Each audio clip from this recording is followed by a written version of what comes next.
This is the Paul Leslie Reviews. Recessional, The Death of Free Speech and the Cost of a Free Lunch by David Mamet, the book review. I was intrigued by David Mamet's book after hearing him in conversation on Joe Rogan's famed, or perhaps infamous, podcast.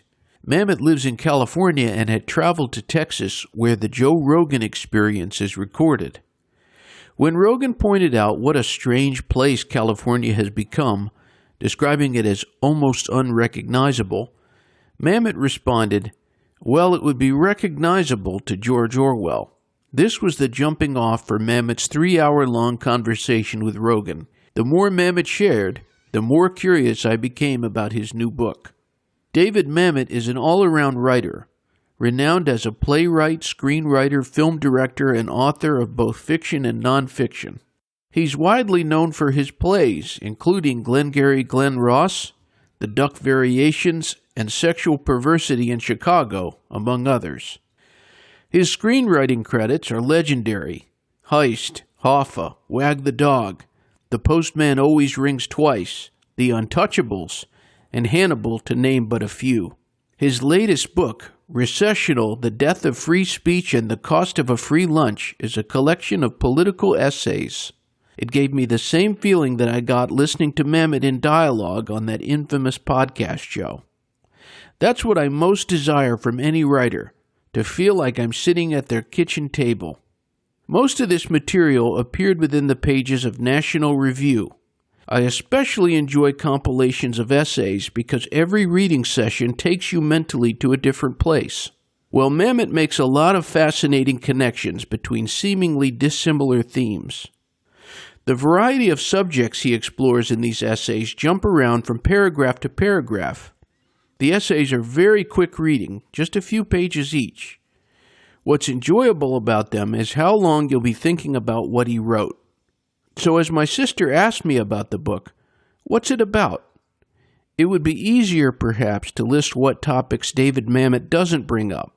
He covers history, music, politics, his Jewish faith, the movie business, COVID-19, Donald Trump, and writing.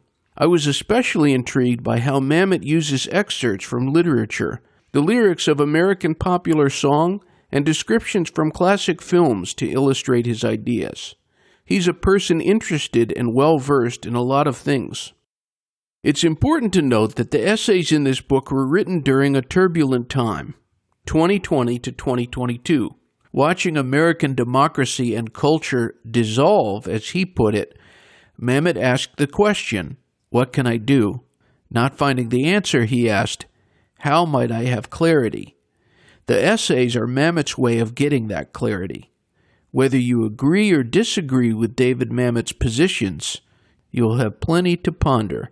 You can be certain that he's not the kind to soften what he believes out of fear of the various powers that be. For the times we're in, this is worth mentioning.